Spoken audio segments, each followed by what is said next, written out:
العلم هو النور الهادي والمفتاح لكل الخير من يرد الله به خيرا.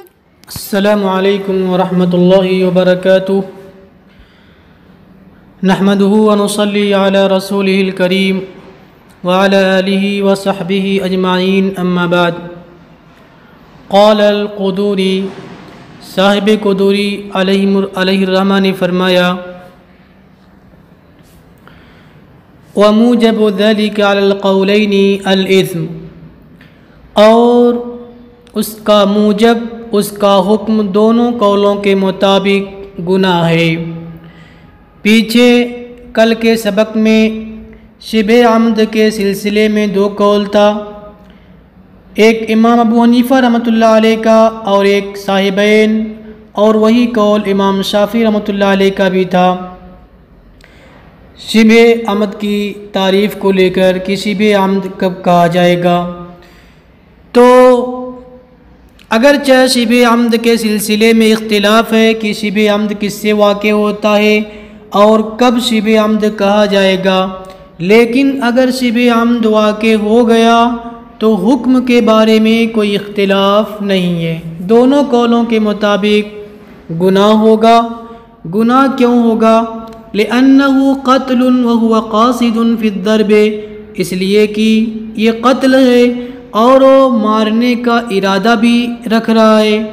ظاہر سی بات ہے، جب مارنے کا ارادہ ہے اور اسی مار کی وجہ سے قتل بھی واقع ہو گیا، گناہ تو ہوگا. گناہ کے ساتھ ساتھ کفارہ بھی ہے. کفارہ کیوں ہے؟ لشبہہ بالخطأ، اس لیے کہ وہ خطا کے مشابہ ہے، اور خطا میں چونکہ کفارہ واجب ہوتا ہے اس لیے اس میں بھی کفارہ واجب ہوگا. خطا کے مشابہ کیوں ہے؟ آپ آلہ کی طرف دیکھیں، چونکہ جس آلہ سے قتل کیا ہے عموماً اس آلہ سے قتل واقع نہیں ہوتا ہے، اس لیے خطا کے مشابہ ہے.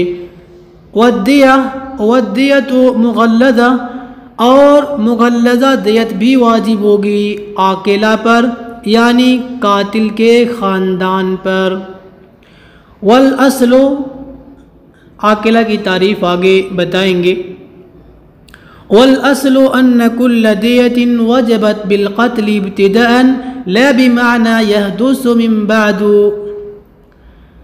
اور قاعدہ کلیہ، امر کلی یہ ہے کہ ہر وہ دیت جو قتل سے ابتداءً واجب ہو، نہ کہ قتل کے بعد. لا بمعنى يحدث من بعد، نہ اس معنی میں کہ وہ قتل کے بعد واقع ہو تو وہ عاقلہ پر واجب ہوتی ہے. جی، یعنی قاعدہ یہ ہے کہ جو دیت قتل سے ابتداءً واجب ہو وہ عاقلہ پر ہوتی ہے. ایسی دیت جو صلح کے بعد مثلاً واقع ہوئی ہے، صلح کے بعد واجب ہوئی ہے، ابتداءً قتل سے تو قصاص واجب ہوا تھا لیکن مصالحت کے بعد دیت واجب ہو گئی تو یہ دیت عاقلہ پر نہیں ہوتی ہے. فَهِيَ عَلَى الْعَاقِلَةِ، لہذا یہ قاتل کے خاندان یعنی عاقلہ پر ہوگی.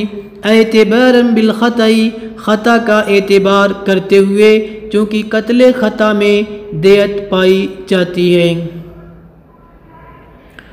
وَتَجِبُ فِي ثَلَاثِ سِنِينَ، اور یہ دیت 3 سالوں میں قسط وار واجب ہوگی.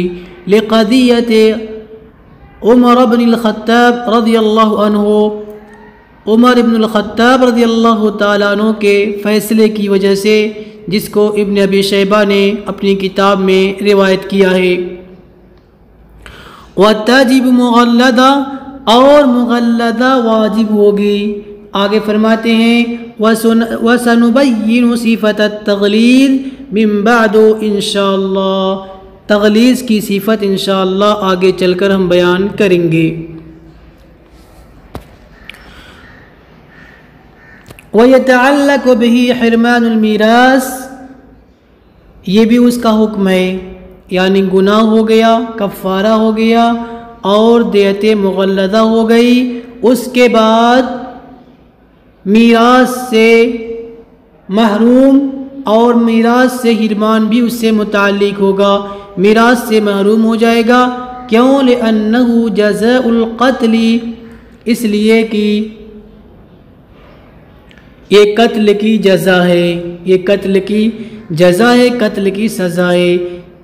میراث سے محرومی قتل کی سزا ہے، اور یہاں پہ قتل پایا گیا لہذا میراث سے محروم ہو جائے گا۔ سوال یہ پیدا ہوتا ہے یہ شبہ عمد ہے، نہ کہ قتل عمد، نہ کہ عمدن قتل ہے، تو یہاں پر تو کم سے کم اس کی رعایت کرنی چاہیے۔ تو کریں کہ یہ شبہ عمد ہے، یہ قصاص کے سقوط میں مؤثر ہوگا، میراث کے حرمان میراث میں مؤثر نہیں ہوگا۔ ومالک رحمہ اللہ، اور امام مالک رحمۃ اللہ علیہ نے اگرچہ انکار کیا ہے شبہ عمد کی معرفت کا، لیکن حجت ان کے اوپر ان کے خلاف وہی ہے جو ہم نے پیچھے بیان کیا، یعنی امام مالک رحمۃ اللہ علیہ نے قتل کو قتل عمد یا قتل خطا قرار دیا ہے، شبہ عمد ان کے نزدیک قتل کی کوئی قسم نہیں ہے۔ صاحب کتاب فرماتے ہیں کہ ان کے خلاف حجت وہی حدیث ہے جو پیچھے ہم نے بیان کیا، الا ان قتیل خطأ العمد قتیل الصوت والعصا۔ آگے فرماتے ہیں والخطأ علی نوعین، خطا کی دو قسمیں ہیں، خطا کی دو قسمیں ہیں، یعنی قتل خطا کسے کہا جائے گا؟ خطأ فی القصد، ایک تو ارادے میں خطا، یعنی قاتل کے یا یوں کہیے فاعل کے ارادے میں خطا، کیسے؟ وَهُوَ أَن يَرْمِيَ شَخْصًا يَظُنُّهُ صَيْدًا فَإِذَا هُوَ آدَمِيٌّ، کسی شخص پر تیر پھینک دے شکار سمجھتے ہوئے، فَإِذَا هُوَ آدَمِيٌّ یعنی شکار سمجھتے ہوئے اس نے تیر پھینکا اور وہ آدمی نکل گیا، تو یہ اس کے ارادے میں کیا ہے؟ خطا ہے۔ او یظنہ حربیا، یا اس نے اس کو حربی سمجھا لیکن وہ مسلم نکلا، تو یہ ارادے میں خطا ہے۔ وخطأ فی الفعل، دوسری قسم ہے فعل کے اندر خطا، وہ کیسے؟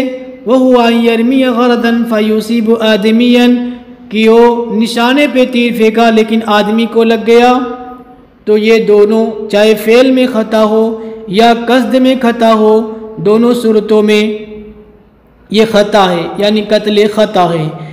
وموجب ذلک، اس کا موجب کفارہ اور دیت ہے خاندان پر، لقولہ تعالی فتحریر رقبۃ مؤمنہ ودیۃ مسلمۃ الی اہلہ، الآیہ، اس آیت کی وجہ سے اس قتل کا حکم کفارہ ہوگا اور دیت واجب ہوگی۔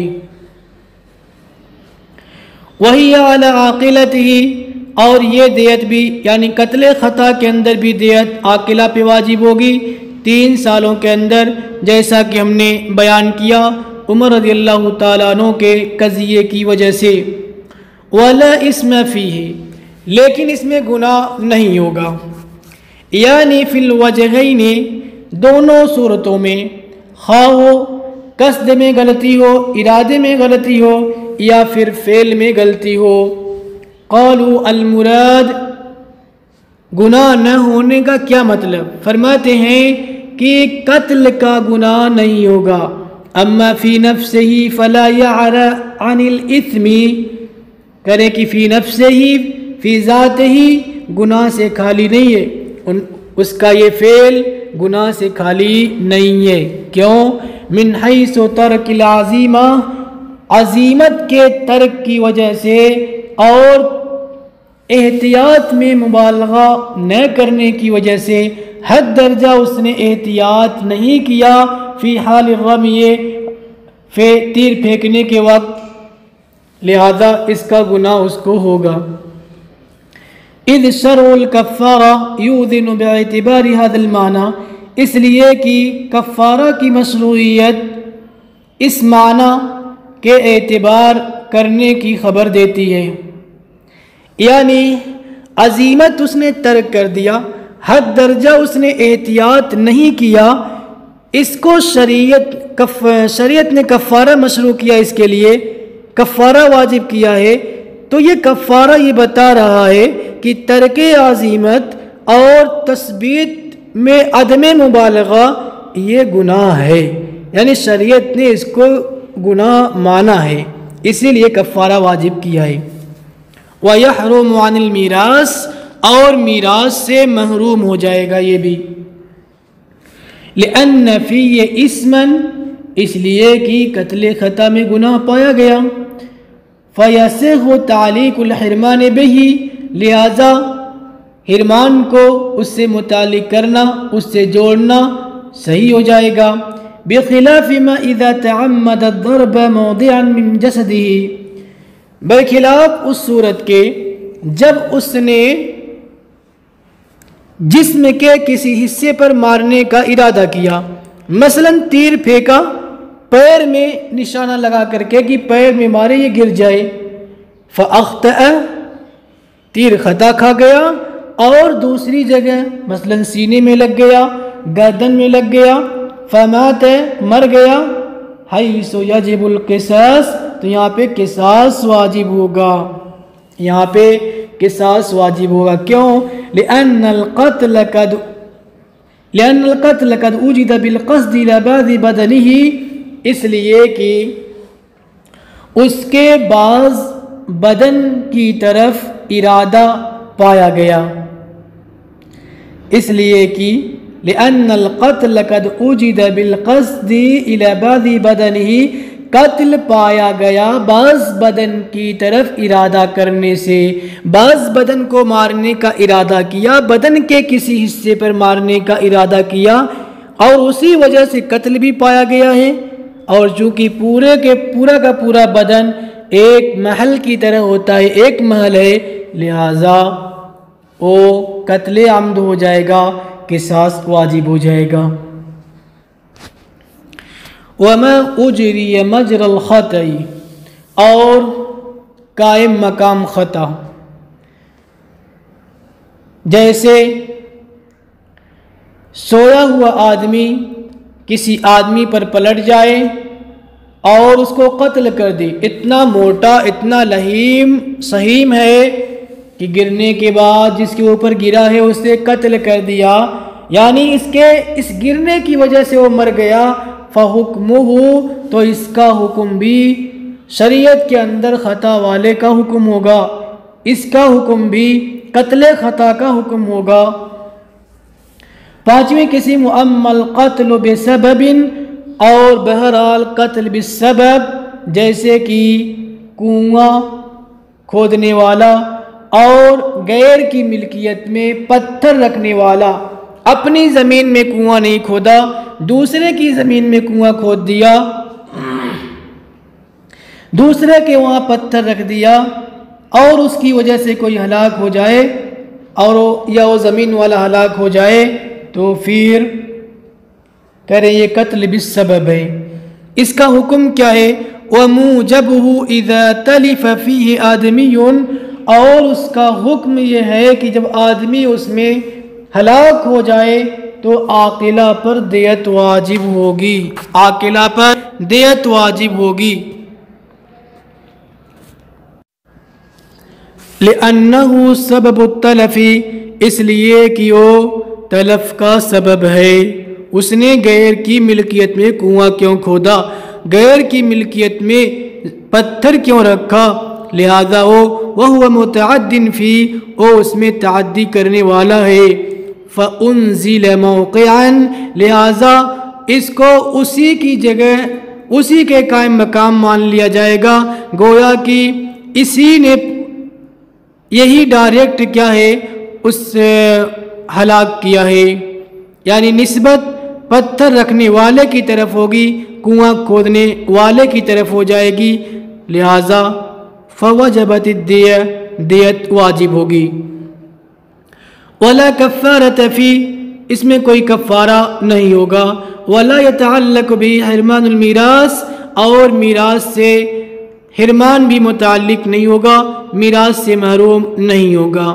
وقال الشافعی، امام شافعی رحمۃ اللہ علیہ فرماتے ہیں یلحق بالخطأ فی احکامہ، کریں کہ قتل بالسبب امام شافعی رحمۃ اللہ علیہ کے نزدیک خطا کے ساتھ لائق ہوگا اس کے احکام میں، یعنی جو حکم قتل خطا کا ہے وہی حکم قتل بالسبب کا بھی ہوگا۔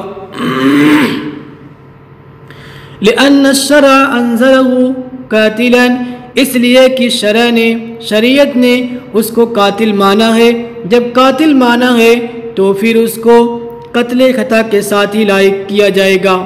ولنا، ہماری دلیل یہ ہے ان القتل معدوم منہ، قتل اس سے معدوم ہے، اس نے تو قتل کیا نہیں حقیقت میں، اسی کو بتا رہے ہیں کہ ان القتل معدوم منہ حقیقتاً، کہ قتل تو اس سے حقیقت میں معدوم ہے۔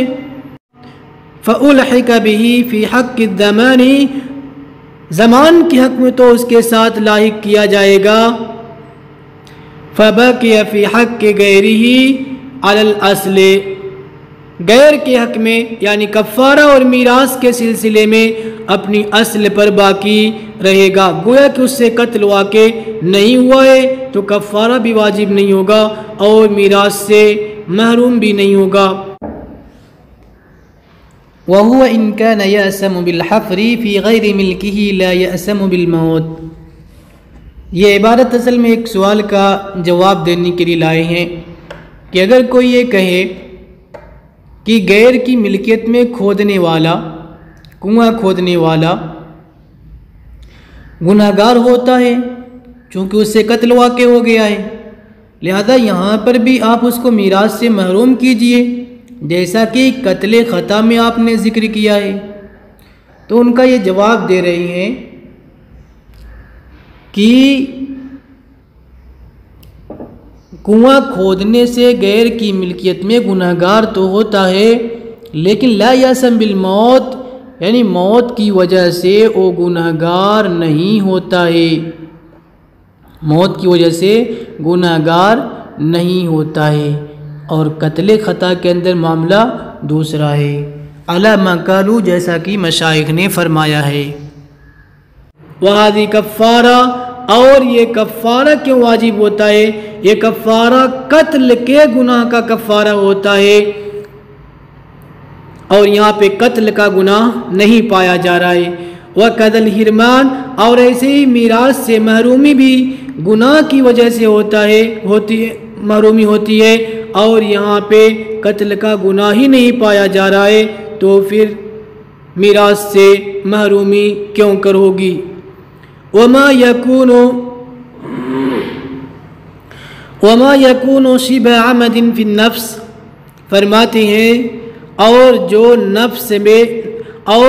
نفس میں شبہ عمد ہوتا ہے تو وہ نفس کے علاوہ میں عمد ہوگا، یعنی قتل کو جو عمد اور شبہ عمد کی طرف منقسم کیے ہیں کہ کوئی عمدن ہوتا ہے کوئی شبہ عمد ہوتا ہے، تو یہ صرف نفس کے اندر چلے گا۔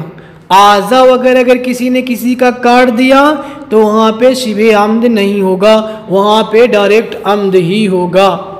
کیوں؟ لأن اتلاف النفس يختلف باختلاف الآلة، اس لیے کہ نفس کو ہلاک کرنا یہ مختلف ہوتا ہے آلہ کے اختلاف سے۔ کبھی ایک آلہ سے قتل واقع ہوتا ہے اور دوسرے آلے سے قتل واقع نہیں ہوتا ہے، اس لیے آلے کو دیکھ کر اندازہ لگے گا کہ اس نے عمدن قتل کیا ہے یا عمدن قتل نہیں کیا ہے۔